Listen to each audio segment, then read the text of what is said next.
There is nothing inherently ominous about SCP-093 when you first look at it. It's a red disc, roughly palm-sized, with a smooth surface that seems slightly waxy under direct light. If I hold it at an angle, I can just barely make out something moving beneath the surface.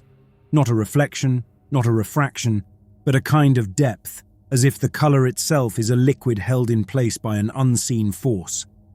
The material is unclassified, neither metal nor polymer, and shows no response to heat, pressure, or magnetism. Its only discernible property, the one that brought me here, is its reaction to mirrors. When held, it locks onto the nearest reflective surface like a magnet to iron, altering its properties, making it something more than a reflection. Stepping through leads somewhere else, somewhere that isn't here. No one knows how far this reaches, how many variations of reality exist on the other side. The mirror might be a simple threshold, or it might be a filter, choosing which version of Earth we get to see. What we do know is that every location visited so far has been abandoned, altered, or otherwise wrong. No lush parallel utopias. No civilization thriving on a slightly different evolutionary trajectory. Only decay. Dr. Rains, you're up. The intercom breaks my focus. I close my fingers around the disc and feel its faint resistance against my grip. It wants to move. I rise from my station and cross the floor to the designated testing area, where a full-length mirror is mounted to a reinforced steel frame. A thick cable runs from its base to a monitoring unit, some kind of sensor that registers fluctuations in the glass. We still don't fully understand what changes when the disc makes contact, but the mirror becomes denser, taking on an almost liquid consistency that doesn't behave like a conventional solid or fluid. If anything, it acts more like an absence of material, a gap in reality rather than a surface. As I step closer, my reflection moves in perfect sync, as expected. The military cut, the sharp edges of fatigue around the eyes. I recognize every detail. He stares back, impassive, matching my expression exactly. Dr. Wren, the mission lead, watches from the observation deck above. He taps the mic, clipped to his collar. Standard procedure, voice log on at all times, no more than 15 minutes on the other side unless conditions are stable. Report anomalies immediately. If the link goes dark, return. I nod. Understood. Confirm recording before entry. I tap the body-mounted camera at my chest, ensuring the red indicator is on. Audio is live, linked directly to the terminal where Wren and the others will monitor my feed. This isn't the first time I've stepped through. I've done one preliminary test, controlled, isolated, no deep exploration. That was enough to understand that the other side is not an illusion. It's not some visual trick. The air is different. The sound moves differently. The ground has weight, structure, imperfections. It's real. With one last glance at my team, I step forward, SCP-093 in my palm, and press my free hand against the mirror. For a fraction of a second, my mind tries to reject what is happening. There is no true visual distortion. The mirror does not ripple or shatter. It simply stops being a mirror. My body moves through a resistance that shouldn't exist, like stepping into a vacuum, and then I am somewhere else. I don't move immediately. Training overrides instinct. Check environment first. My boots rest on cracked pavement, broken into long, rough fissures, as if the ground has endured repeated stress fractures over time. The air is stagnant, odorless, unnaturally still. Buildings rise on either side, their exteriors stripped of any recognizable logos, signage, or human markings. The architecture is familiar in form, but alien in detail. Windows elongated just past practical proportions. Doors placed at inconsistent intervals. Baseline report, Wren's voice comes through my earpiece. Urban setting. Infrastructure intact but structurally compromised. No immediate signs of life or decay. Adjusting for full perimeter scan. I lift the handheld scanner from my belt and activate its environmental readout. Atmospheric composition is within normal Earth parameters. Oxygen, nitrogen, trace elements. No extreme radiation or airborne anomalies. I begin moving, stepping carefully over the cracks in the pavement. The streets are unnervingly clean, Not just devoid of people, but devoid of rubble.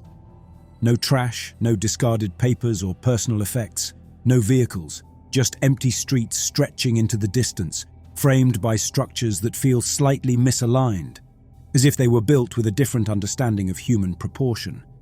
Then I notice the impressions. They are scattered across the concrete like shadows burned into the ground.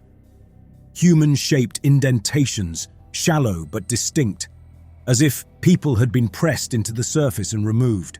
Some are upright, mid-stride. Others suggest figures that fell, collapsed, reached for something. My hand tightens around the disc. "I've got something," I murmur. "Clarify," Ren responds. I lower myself to inspect one of the impressions. The shape is too precise to be erosion, too deliberate to be natural. The depth is inconsistent, some barely visible, others pressed deep into the concrete, nearly a full inch. "Human forms," I say. "Not bodies, just traces left behind." A long silence on the other end of the feed. Then, "Are you in immediate danger?" I don't answer right away. I scan the street, the buildings, the empty windows that reveal nothing inside. I feel watched, but not in the traditional sense. There is no movement, no shifting shadows, no unseen presence at my back. The observation is built into the environment itself. The architecture, the unnatural positioning of things. This place was built to observe. "Negative," I finally say. "No hostiles, no movement." A pause, then Ren's voice. "Maintain standard procedure. If conditions remain stable, proceed with data collection. Time check, 11 minutes remaining." I exhale slowly and move forward. As I walk, I notice something else. The deeper I go, the more precise the impressions become. As if whatever process made them started imperfectly and grew more refined over time. Near the end of the block, the most recent impression is not just an outline. It is detailed. Individual fingers, clothing folds, facial features. This one is looking up, mouth open, as if screaming. I don't stop moving. The mirror should be no more than 30 meters behind me, close enough for an immediate return. I keep my stride steady, one step then another. I reach the end of the block and turn a corner. I see a vehicle, the first I've encountered here. A civilian truck, doors open, interior gutted, not by time or decay. It has been deliberately stripped. Inside, a book rests on the dashboard. Not an official manual, not a classified dossier. A personal journal, handwritten. And across the cover, in English, scrawled in uneven, frantic strokes, are the words, "We are being watched." The handwriting is erratic, ink bled into the fibers of the paper as if written in haste. I let my eyes trace the words. The sentence itself isn't what unsettles me. It's the fact that someone was here to write it. I glance up, slow. The street is empty in all directions, the buildings standing mute in their asymmetry. There is no movement, no sound beyond the static of my earpiece, punctuated by Ren's distant breathing on the other end of the line. I pick up the book. The cover is soft leather, warped by moisture, but the pages inside are intact. Faint indentations from the pressure of a pen carve out uneven paragraphs. If you are reading this, you made it through. If you made it through, you already understand. This is not a place. It is a design. This city is not abandoned. It is waiting. The pages shake slightly in my hands, not from any external force, just me. I steady my grip. You will not find bodies, because there are none. We were never meant to stay whole. They are not watching from a place. They are watching from a moment. Do not record their names. There are more entries, each separated by uneven gaps, as if the writer paused, waited, listened. Dr. Rains, sitrep. Ren's voice, crisp and detached, grounds me. I press the book against my chest for a moment before slipping it into my field pack. Logbook recovered, I say. Handwritten, English, no author signature. Entries reference observation. Potential prior research team. A pause. Human? I exhale slowly, watching the motionless skyline. Nothing suggests otherwise. Another pause. Then, any immediate threat? I glance around once more, the buildings stretching too high, the windows cut at unnatural angles, their reflective surfaces giving back nothing but a depthless dark. Negative, no movement, no signs of hostile presence. Continue standard documentation, 6 minutes remaining. I lift the scanner and take a full environmental reading. The numbers on the display blink, but something's off. Wind velocity reads 0. Air pressure fluctuates slightly in intervals of 6 seconds, not enough to suggest a weather system, more like a pulse. I let the scanner hang from my belt and move past the truck, further into the empty city. I count my paces out of habit, forcing my thoughts into calculation rather than speculation. 30 steps, 50, 100. Then, at the base of the next intersection, I stop. A mural covers the side of a building, charcoal black against grey stone, stretching 2 stories tall. It depicts a figure in profile, its features obscured by heavy strokes. No face, no detail. Just the shape of a body standing upright, watching something beyond the edge of the mural's frame. I scan the perimeter once before stepping closer. The surface of the paint is rough, cracked from exposure. Not new, this has been here for a while. And then I see the symbols. Beneath the figure's feet, etched in uneven lettering, is a sequence of words. Nothing remains in the mirror except what you leave behind. The weight in my stomach turns dense, unfamiliar. I glance to my right, where my exit mirror should be positioned in the open space between buildings. The frame is there. The glass is not. My pulse kicks, and I press 2 fingers to my earpiece. Command, do you have visual on my return point? Silence. A full 2 seconds. Then Ren's voice, steady. Affirmative, your reflection is still present. I turn fully. The mirror is intact. I can see my own body standing there. The weight in my stomach lightens slightly, but the words beneath the mural burn against the back of my thoughts. There is no immediate threat. That's what I tell myself. There is no shift in atmosphere, no movement, no anomaly that suggests an escalating situation. But I can feel it. The city is waiting. I pull back, pacing toward the mirror. The moment I move, the sensation of observation sharpens. Not from a specific direction, but from everywhere at once, as if the angles of the structures are adjusting behind my back. 30 steps, 20, 10. I don't run. I don't rush. I stand before the mirror and force myself to meet my own gaze. The man inside looks back. No delay, no discrepancy. He moves when I move. He breathes when I breathe. He looks away when I do. Everything is fine. I step forward and then I am through. I stagger slightly on impact with solid ground, the sterility of the research facility hitting me like a pressurized wall. The sudden return of regulated air, the sound of distant machinery, the fluorescent brightness against my visor. The team is already moving, Ren at the monitor, Becket adjusting the signal relay, Parsons shutting down the data capture on my suit. Connection held, no biological anomalies, sending collected data now. I unclip the camera, placing it onto the designated workstation. Becket leans over the screen, scrolling through the footage in real time. Ren speaks without looking at me. Anything significant? Possible evidence of prior exploration. Logbook recovered, partially intact. Mural suggests awareness of mirror traversal mechanics. I see Ren's brow crease slightly. Another team? Unclear.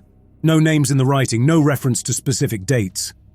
Ren nods once, then gestures to Becket. Cross-reference the footage with prior explorations. See if any previous teams documented the same location. Becket doesn't answer immediately. His fingers hover over the keyboard, shoulders stiff. The others notice. Becket? He exhales through his nose. Just checking something. Then after a beat, the footage is clean, but something's... He stops, adjusts the playback, scrubs the footage back to when I first turned the corner. The truck, the book, the writing on the cover. But the video doesn't match my memory. The book is there, but the words are not. The leather cover is blank, nothing at all. The weight in my stomach doesn't lift this time. I turn to Ren. Check my field pack. Wren nods to Parsons, who steps over, already pulling on sterile gloves before unsealing the bag. He reaches inside, fingers brushing over the book's shape. I brace myself for the weight of it in his hands, for the proof that I didn't imagine it. He pulls it out, the leather cover smooth beneath his gloved fingers.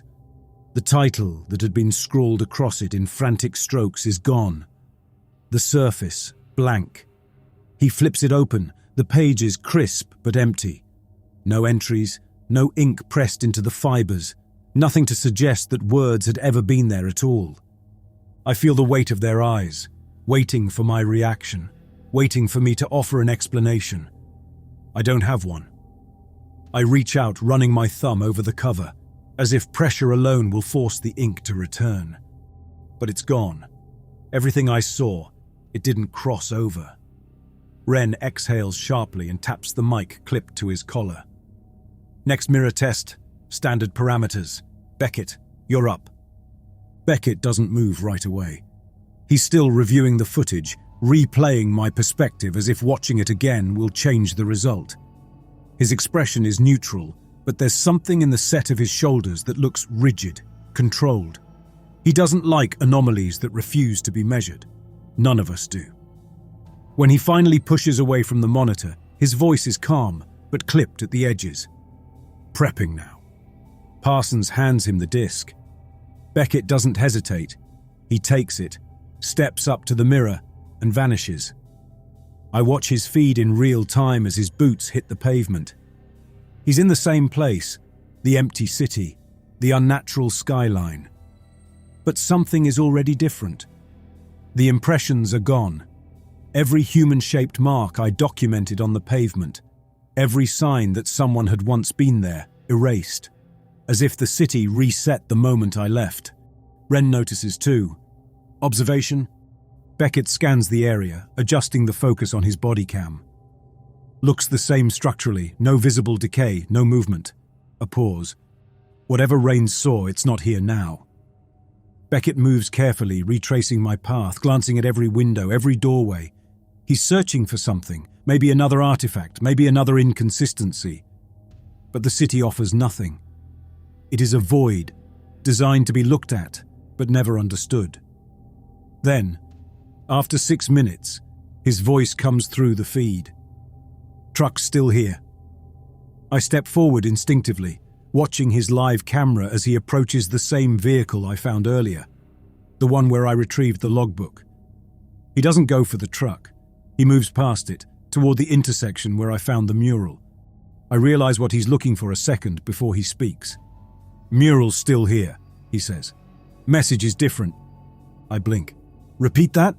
His body cam refocuses on the black charcoal figure painted against the grey stone, its formless head staring outward. The sentence beneath it is no longer the same. You took something that was not yours. I don't realize I've clenched my fists until Parsons clears his throat beside me. What the hell does that mean? No one answers. Wren leans into the mic. Confirm surface analysis. Is the paint still dry?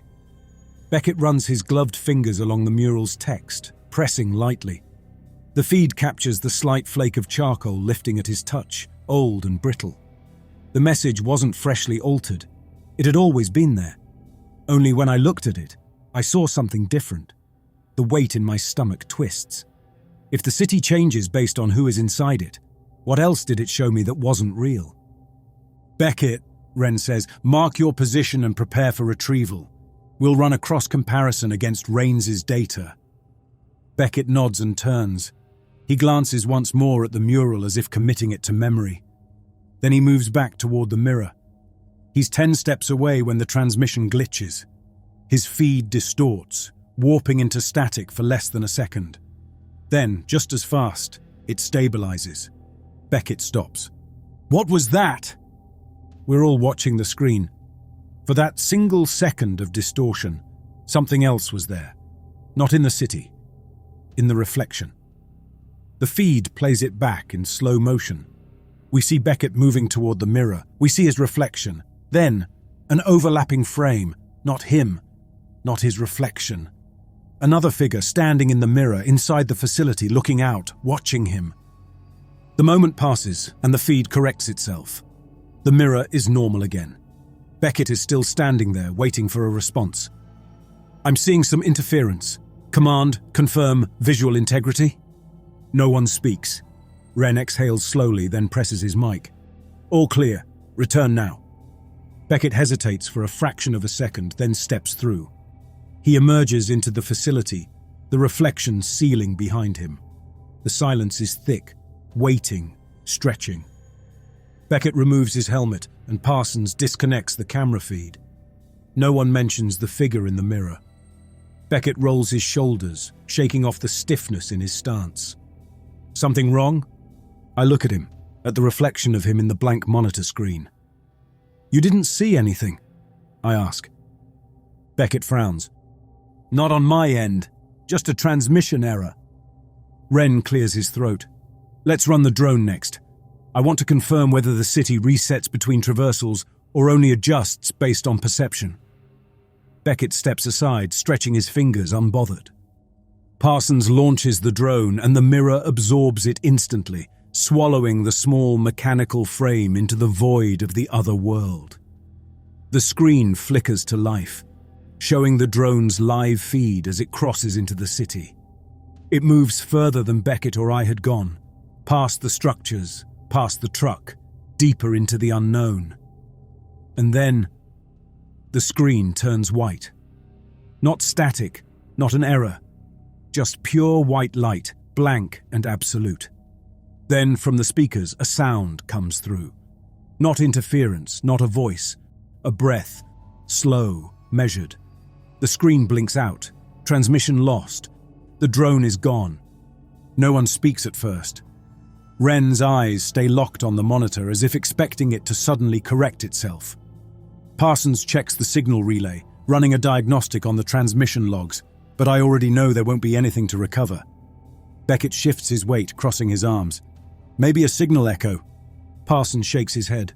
No distortion pattern, no feedback loop. That was... He trails off, frowning. It wasn't an error.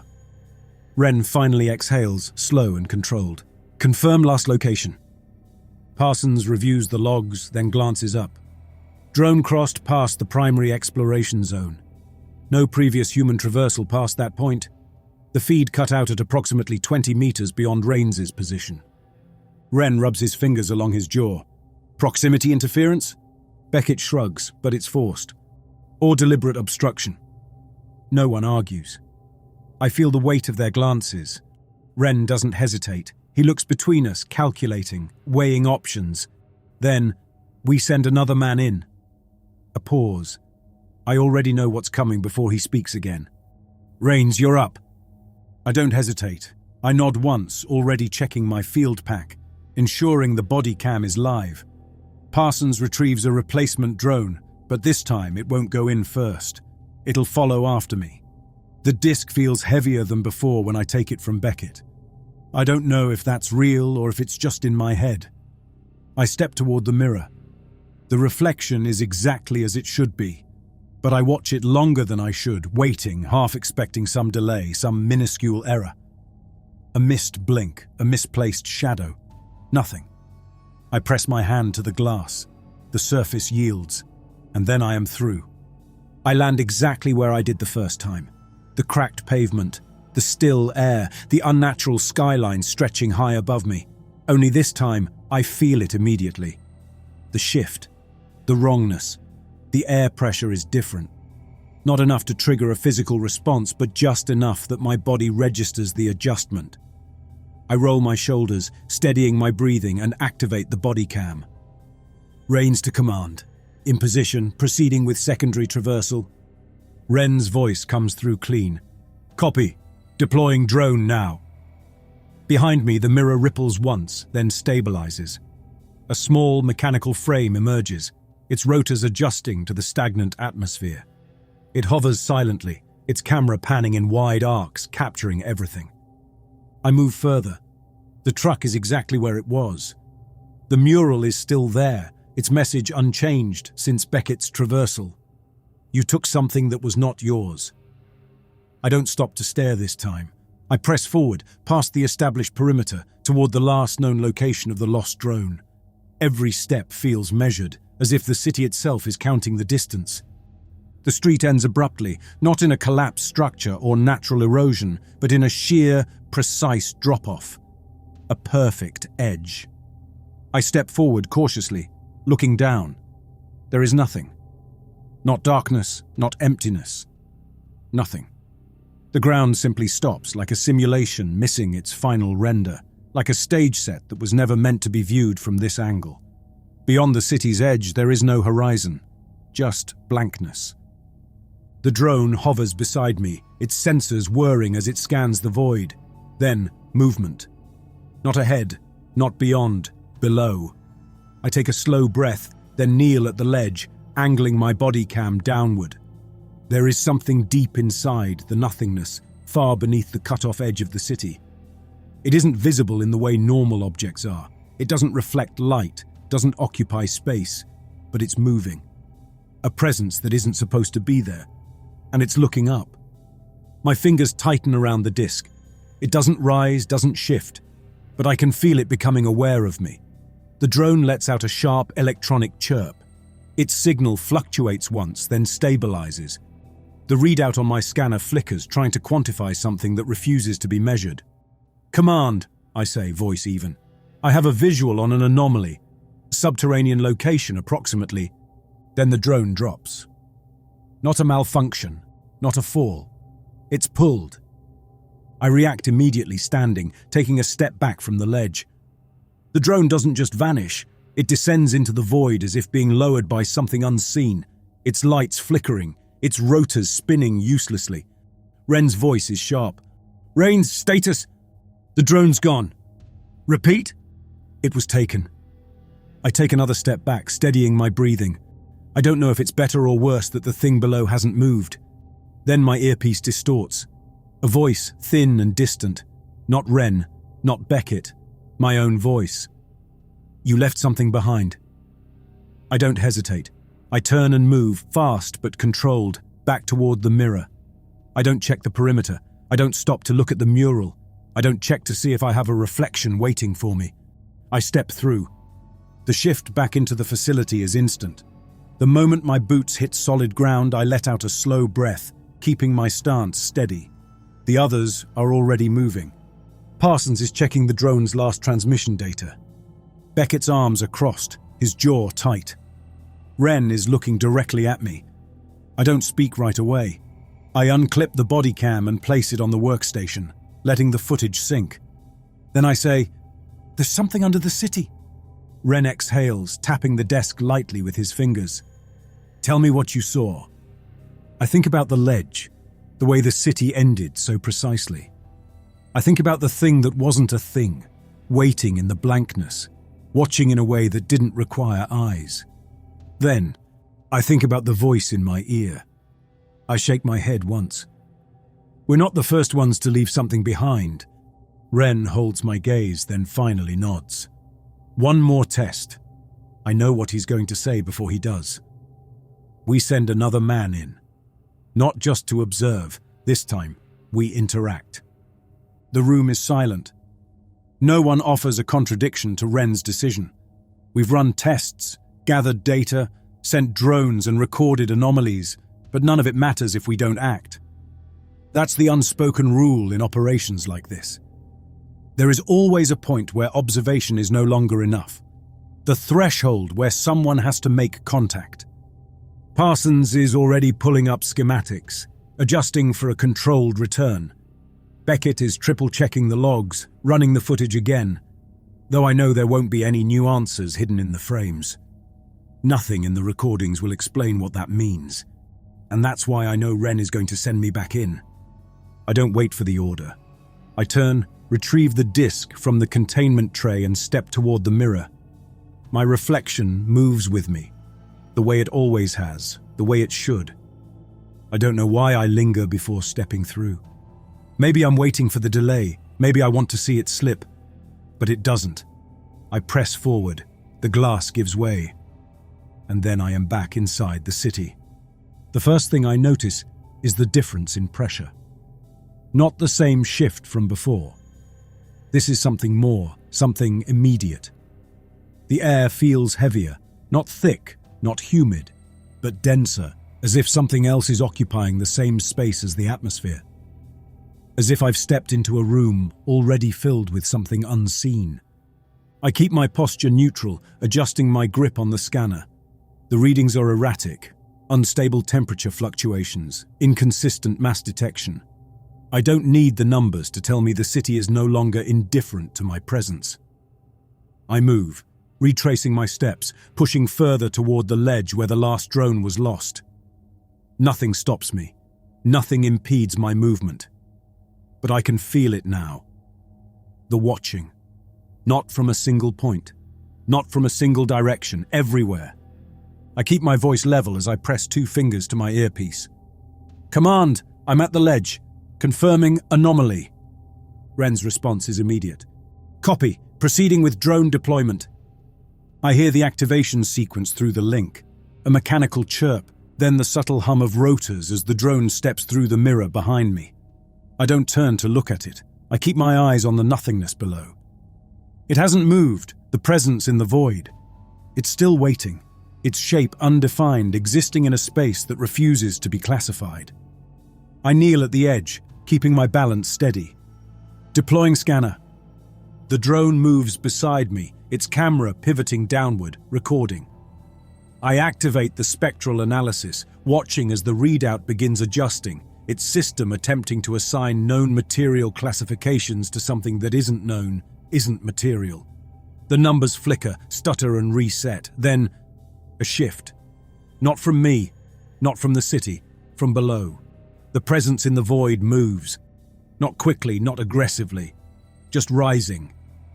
I inhale sharply, adjusting the scanner, increasing range. The system locks, refocuses, and then I see it. The readings aren't showing me something new. They're showing me something familiar. Something human.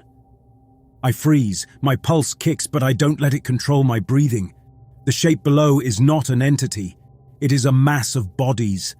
Layered, overlapping, folding in on each other in a density that shouldn't be possible. I force my voice to remain calm.